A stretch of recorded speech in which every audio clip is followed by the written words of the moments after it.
মানে তার পিতা বামপন্থী আদর্শবান লোক ছিলেন বিষ্ণু বসু, শুনেছিলাম।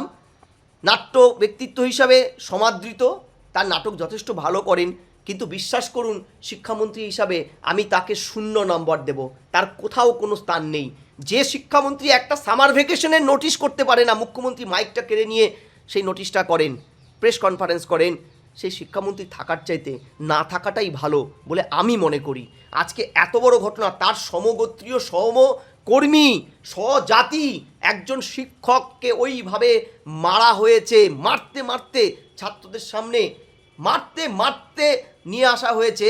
তারপরে তিনি একটা স্টেটমেন্ট দেননি। তারপরে বুঝতে হবে তিনি একজন শিক্ষামন্ত্রী। আপনি বলবেন তারপরে আমি মানব তিনি শিক্ষামন্ত্রী। একটা কারণেই তাকে আমি 0 নাম্বার দেব, যে সারা রাজ্য জুড়ে একের পর এক শিক্ষক নিগ্রহ। দুদিন আগে মদ্যপ ছেলে মেয়েদের নেশা না করার জন্য একজন শিক্ষক পরামর্শ দিয়েছিল বলে কিভাবে মারা হয়েছে, কয়জন অ্যারেস্ট হয়েছে বলুন তো? রাজ্যে সর্বত্র শিক্ষকদের উপরে এই হামলা শাসক দলের পোষিত সরকারি নীতি।